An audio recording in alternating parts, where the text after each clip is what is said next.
Subscribe कीजिए हमारे channel को और इस बेल आइकन को दबाना ना भूलें ताकि हमारे आने वाली वीडियो की नोटिफिकेशन सबसे पहले आपके पास पहुंचे।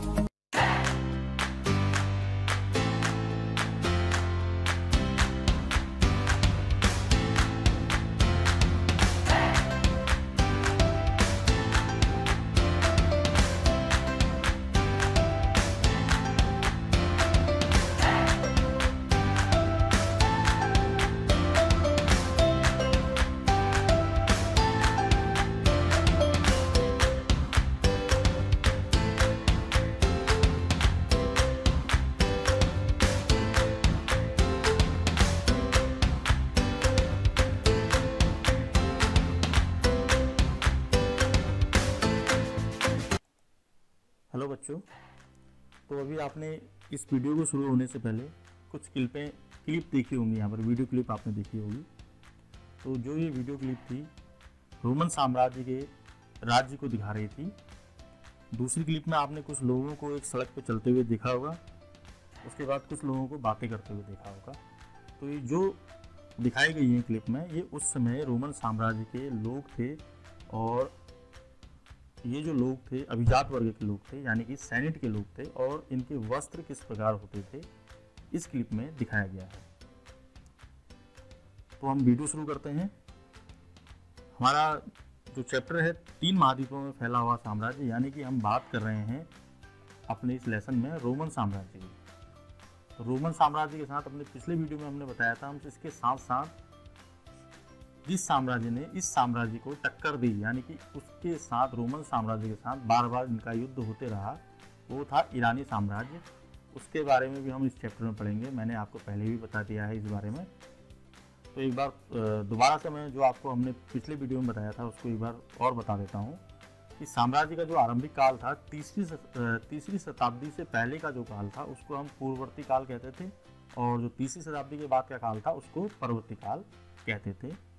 और रोमन साम्राज्य में उस समय गणतंत्र स्थापित था, जिसमें राज्य का प्रमुख राजा नहीं होता था, बल्कि उसकी जगह सेनेट होती थी। सीनेटर जो होते थे उसको कहा जाता था सेनेट। और ये जो सेनेट थे राज्य के अलग अलग जगहों के जो व्यक्ति थे उनके नागरिक निकायों का प्रतिनिधित्व करते थे। तो सेनेट के माध्यम से उस समय रोमन साम्राज्य चलता था। लेकिन 2700 ईस्वी पूर्व में जूलियस सीजर का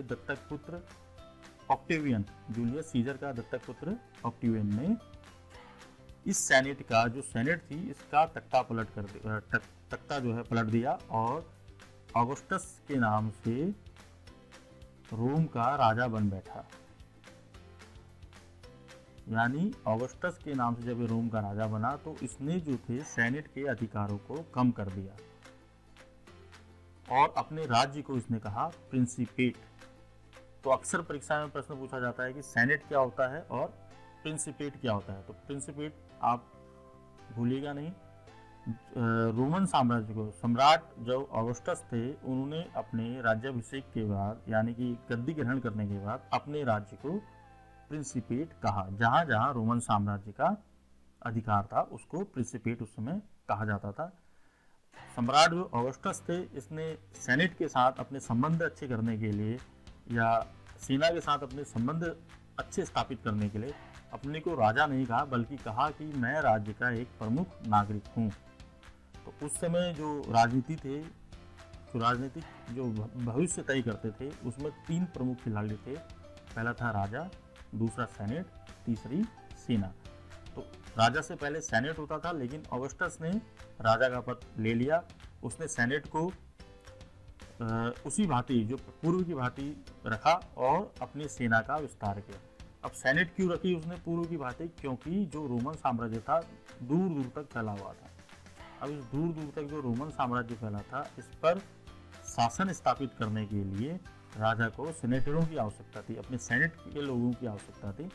इसलिए उन्होंने सेनेट को भी उस समय तख्ता पलट करने के बाद सेनेट का तख्ता पलट करके राजा तो बन गया, लेकिन सेनेट को उसी तरीके से रखा। दूसरा, मैंने आपको अपने पिछले वीडियो में बता दिया है कि जो वेतनभोगी सेना थी सबसे पहले रोम की सेना थी। इस कारण से अपने लिए बेहतर सुविधा की मांग के लिए सेना अक्सर युद्ध किया करती थी। तो इतनी बातें आपको समझ में आ गई होगी। अब बढ़ते हैं सीधे अपनी किताब की तरह। वहीं से हम इसके बारे में एक बार दोबारा पढ़ेंगे कि साम्राज्य का आरंभिक काल किस तरीके से था। तो यहाँ से हम शुरू करते हैं कि प्रथम सम्राट था ऑगस्टस, उसने 2700 ईसा पूर्व में जो राज्य स्थापित किया उसने उसे प्रिंसिपेट कहा। अपने राज्य को राजा ऑक्टेवियन ने प्रिंसिपेट कहा और इस कल्पना को जीवित रखा कि वह केवल एक प्रमुख नागरिक है, निरंकुश शासक नहीं। तो उसने अपने आप को प्रमुख नागरिक रोम का दर्शाया, जो जूलियस सीजर का दत्तक पुत्र था ऑक्टेवियन। और उन दिनों रोम पर एक रिपब्लिक यानी गणतंत्र था। सत्ता पर जो नियंत्रण था वो सेनेट का था। रिपब्लिक था, सत्ता पर अपना नियंत्रण रखा था। रोम में सेनेट नामक संस्था का अस्तित्व कई शताब्दी तक रहा था। तो आपको मैंने बता दिया कि सेनेट ने सत्ता पर अपना नियंत्रण रखा था और सेनेट के जो सेनेटर थे, जो लोग थे, वो अलग अलग जगहों का प्रतिनिधित्व करते थे, जिससे ये पूरा देश चलता था। लेकिन बाद में इन्होंने सम्राट ऑगस्टस ने इसका तख्ता पलट दिया था और सैनिक जो संस्था थी उसमें कुलीन एवं अभिजात वर्गों के यानी मुख्यतः रोम के धनी परिवारों का प्रतिनिधित्व था। आपने देख लिया है, ये पहले भी हमने पढ़ लिया है। लेकिन आगे चलकर इसमें इतावली मूल के जमींदारों को भी शामिल कर लिया गया। उसके बाद हम देखते हैं आगे। उस समय जो सम्राट थे उनकी जो परख की जाती थी वो इस तरीके से की जाती थी कि सम्राट सेनेट के प्रति अपना कैसा व्यवहार रखता है। सम्राटों की जो परख की जाती थी, तो उस समय के जो सम्राट थे उनकी परख किस बात से की जाती थी? वो बात थी कि सम्राटों की परख इस बात से की जाती थी कि सेनेट के प्रति वो किस तरह का व्यवहार रखते हैं। यानी कि अगर सेनेट के प्रति जो व्यवहार होगा वो शत्रुतापूर्ण होगा, शत्रुतापूर्ण व्यवहार अगर सेनेट के प्रति होगा तो वो सम्राट को निरंकुश मानते थे। जिस कारण जो ऑगस्टस थे उन्होंने अपने को राज्य का एक प्रमुख नागरिक कहा, राजा नहीं कहा था। और जो सेनेट थे वो राजा को शक की नजर से देखते थे, फिर उनके साथ क्रूरता व हिंसा करते थे। कई सेनेटर गणतंत्र युग में लौटने के लिए तरसते थे, किंतु अधिकतर सेनेटरों को यह एहसास जरूर हो गया था कि यह असंभव था। तो जब ऑगस्टस ने गद्दी तख्ता पलट किया था तो कई सेनेटरों की शक्ति कम हो गई थी। सेनेट के जो सदस्य थे इनकी शक्ति कम हो गई थी, लेकिन कई इसमें से अभी भी सपना देख रहे थे कि पूर्व के वर्षों की भांति जो सेनेटर का राज था वो उसी तरीके से हो जाए। लेकिन कई सेनेटर को यह एहसास जरूर हो गया था कि यह अब ऐसा होना असंभव है। सम्राट और सेनेट के बाद साम्राज्यिक शासन की एक अन्य प्रमुख संस्था सेना थी। यानी कि मेन जो राजा की संस्था थी वो सेना थी। अगर सेना खुश रहेगी तो राजा का राज निरंतर चलते रहेगा। फारस के साम्राज्य में बलात के बारे में हम पढ़ दिया, जो भर्ती वाली सेना थी फारस ईरानी साम्राज्य में, मेसोपोटामिया में। लेकिन रोम की सेना एक व्यावसायिक सेना थी। व्यावसायिक सेना से मतलब है कि पहले भी हमने बात कर ली कि ये इनको वेतन मिलता था, जिसमें प्रत्येक सैनिक को वेतन दिया जाता था और न्यूनतम 25 वर्ष तक सेवा करनी पड़ती थी। एक वेतनभोगी सेना का होना निस्संदेह रोमन साम्राज्य की अपनी एक खास विशेषता थी। तो अगर आपसे प्रश्न पूछा जाएगा कि रोमन साम्राज्य की एक खास विशेषता कौन सी है, तो आप कहेंगे कि रोमन साम्राज्य की जो सेना थी वो सेना वेतनभोगी थी। यानी उनको हर महीने उनके सैनिक सेवा के बदले वेतन रोम के साम्राज्य में दिया जाता था। सेना साम्राज्य का सबसे बड़ा एकल संगठित निकाय थी, जिसमें 4वीं शताब्दी तक 6 लाख सैनिक थे और उनके पास निश्चित रूप से सम्राटों का भाग्य निर्धारित करने की शक्ति थी। सीधी सी बात होगी, ये तो आप समझते हैं कि कोई भी राजा तभी शक्तिशाली होगा जब उसकी सेना शक्तिशाली हो। तो सैनिक अपने बेहतर वेतन की मांग के लिए लगातार आंदोलन करते रहते थे।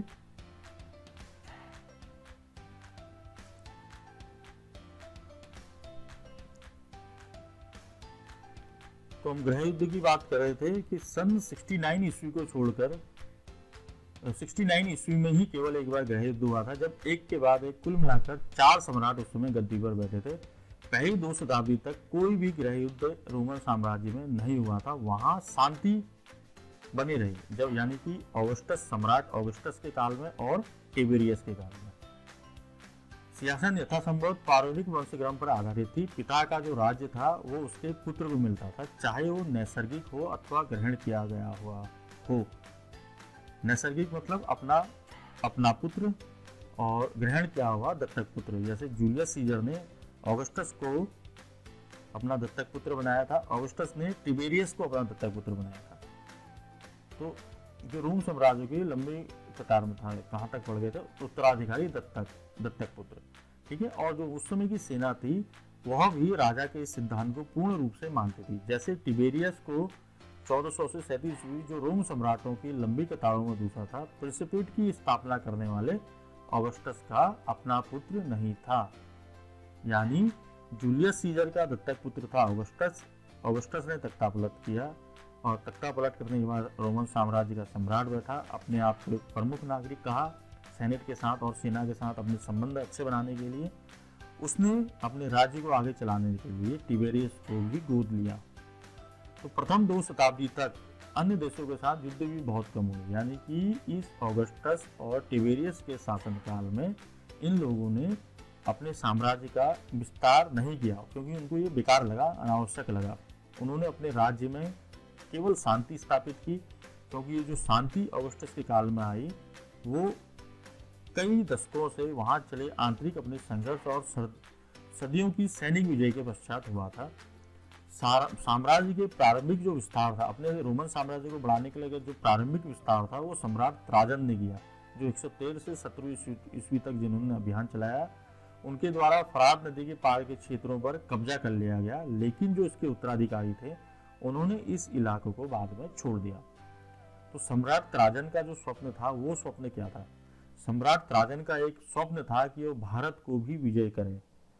यहीं पर एक लिखा है, तत्पश्चात भयंकर भूकंप में पीड़ित एंटियोक में सर्दियों के बाद त्राजन फरात नदी के रास्ते आगे की ओर बढ़ता हुआ पार्थियन की राजधानी टेसिफून तक चला गया और फिर वहां से फारस की खाड़ी के सिरे पर पहुंच गया। कैसियस डियो के अनुसार वहां पर वह भारत की ओर जाने के लिए किसी वाणिज्य पोत को लालायित नजरों से देख रहा था और चाह रहा था कि काश वह सिकंदर जैसा जवान होता। तो जिस समय सम्राट त्राजन ने भारत विजय का अपना सपना देखा, उस समय वो बूढ़ा हो चुका था। अगर जवान होता तो जरूर भारत पर आक्रमण करता, लेकिन इतिहासकारों के अनुसार वह बूढ़ा हो चुका था और बूढ़ा होने के बाद उस पर इतनी शक्ति भी नहीं थी कि वो भारत में जाके आक्रमण करे, इसलिए उसने अपनी इस इच्छा को जो था त्याग दिया था। तो आप लोगों का कक्षा 11 में एक प्रश्न आता है कि अगर सम्राट त्राजन ने भारत पर विजय प्राप्त कर ली होगी तो उस समय भारत के वासियों का जीवन कैसा होता? तो उसका सीधा सा एक आंसर निकल कर आता है कि अगर सम्राट त्राजन ने भारत पर अपनी विजय प्राप्त कर ली होती इस समय 116 ईस्वी में, तो उस समय भारत के जो नागरिक थे उनका जीवन भी रोम के नागरिकों के समान हो जाता या उससे बदतर हो जाता, क्योंकि त्राजन भारत को जीत लेता अगर, तो ये भारत के नागरिक को अपना दास बनाता और वहाँ के जिस प्रकार रोमन साम्राज्य में वहाँ के दासों के प्रति व्यवहार होता था, उसी तरह का व्यवहार रोमन साम्राज्य के लोग भी भारत के लोगों के साथ करते। तो इसके बारे में हम ज़्यादा चर्चा बाद में करेंगे। अगर आपको ये प्रश्न समझ में नहीं आया तो प्रश्न का आंसर मैं दे दूंगा, लेकिन आप आगे देखेंगे कि दासों की जो स्थिति थी रोमन साम्राज्य में वो क्या थी। तो दासों की स्थिति जब आप समझ जाएंगे तो आप समझ जाइए कि अगर भारत पर इसने विजय प्राप्त कर ली होती त्राजन ने, तो जो भारत के लोग थे उनकी स्थिति भी दासों की तरह हो जाती। आगे बढ़ते हैं।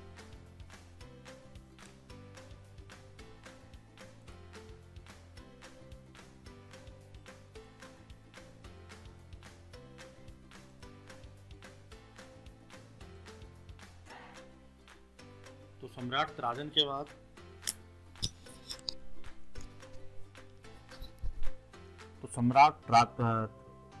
सम्राट त्राजन के बाद हम अपनी बात आगे शुरू करते हैं।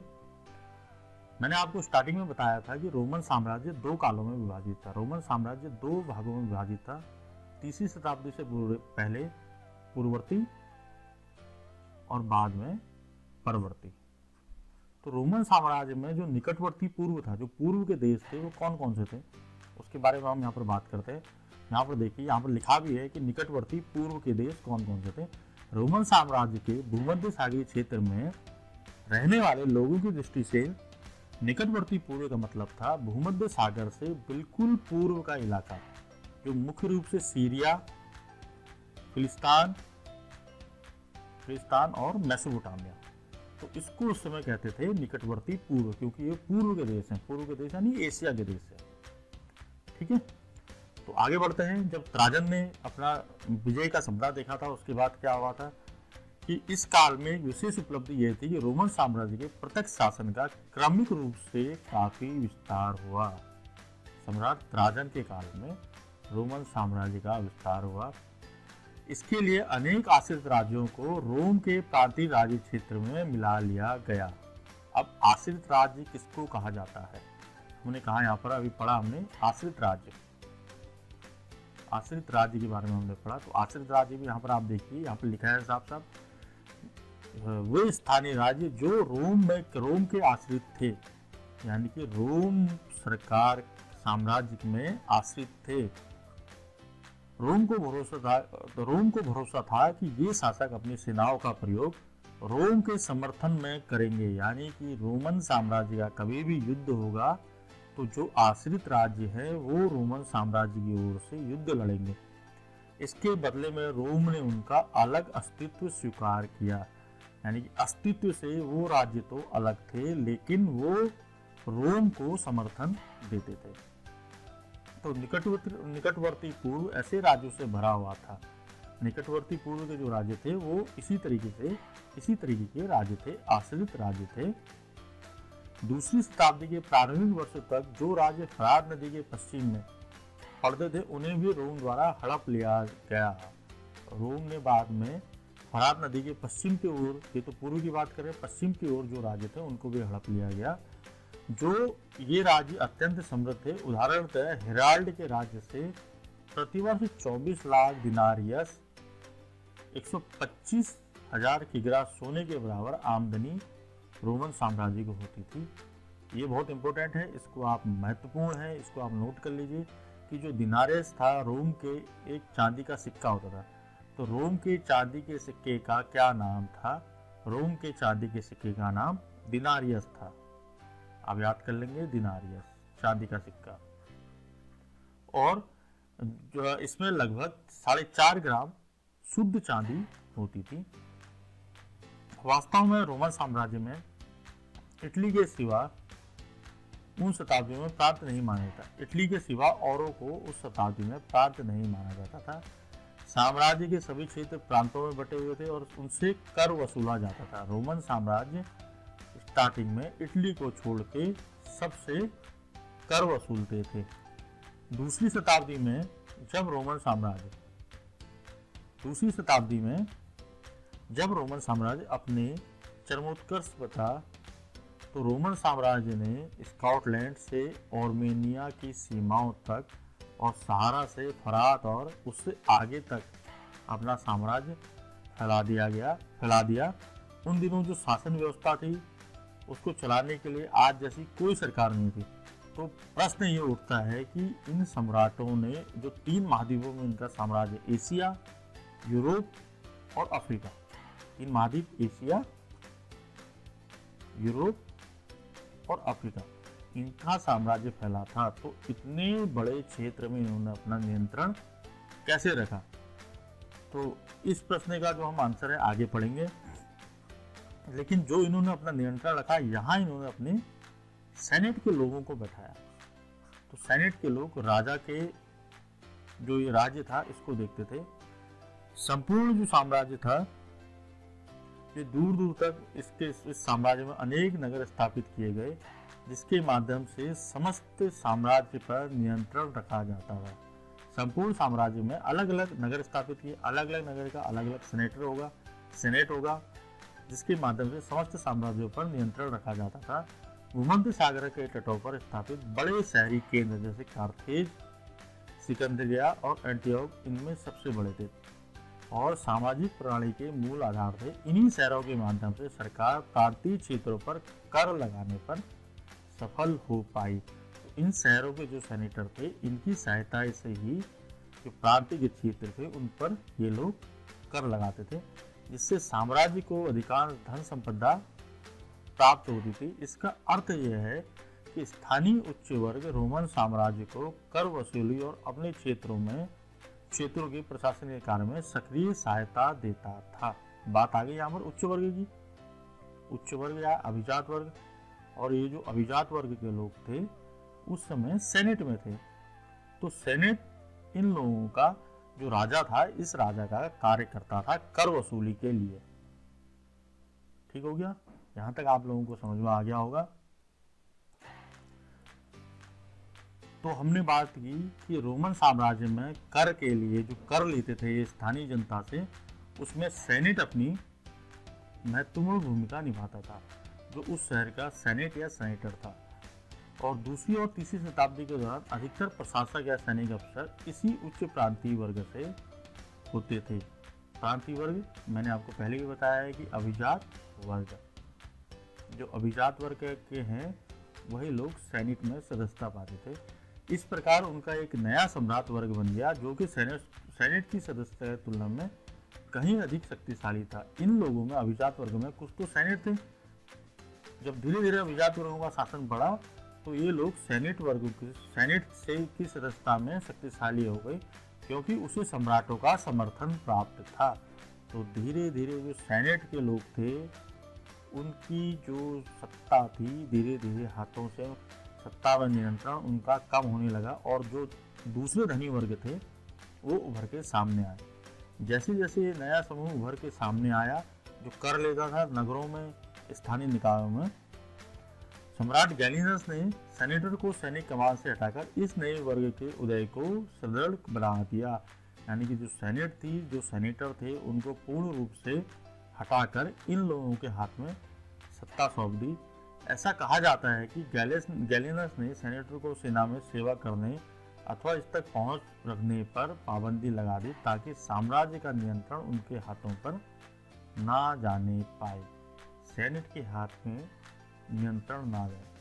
क्यों? क्योंकि स्टार्टिंग में, शुरुआत में जो सेना पे नियंत्रण था, जो राज्य पे नियंत्रण था, वो सेनेट का था। लेकिन सम्राट गैलिनस ने अपने राज्य को चलाने के लिए जो उनके अभिजात वर्ग है, जो धनी वर्ग है, उनको स्थानीय और नगरीय जो क्षेत्र थे वहाँ कर लेने के लिए मुक्त किया, यानी कि छूट दी, जिस कारण से धीरे धीरे सेनेटरों का जो सीनेट थी, इसकी जो सैनिक कमान थी इन्होंने हटाई और इसका प्रभाव कम हुआ, इसका नियंत्रण कम हुआ, जिससे एक नया वर्ग उभरा जो हालांकि अभिजात वर्ग था, धनी वर्ग था। लेकिन गैलिनस ने इनको ये अधिकार दिया ताकि सेनेटरों का जो नियंत्रण था वो कम हो। तो आज के इस वीडियो में केवल इतना ही, क्योंकि वीडियो काफ़ी ज़्यादा लंबा हो गया है और आप लोग बोर भी ना हो। तो आरंभिक जो साम्राज्य था उसका ये दूसरा भाग था, आरंभिक साम्राज्य का दूसरा भाग, दूसरा लेक्चर। तो तीसरे में हम इसको संपूर्ण कर देंगे। तो आने वाले वीडियो में हम जो मिलेंगे आरंभिक साम्राज्य के तीसरे भाग, यहाँ से हम अपना पढ़ना स्टार्ट करेंगे। यहाँ से मैं आप लोगों को इसके बारे में समझाऊंगा। तो मिलते हैं अपने अगले वीडियो में। और आपको अगर ये वीडियो पसंद आए तो आप अपने साथियों तक इसको ज़रूर शेयर करें और हमारे चैनल को सब्सक्राइब करना ना भूलें। धन्यवाद बच्चों।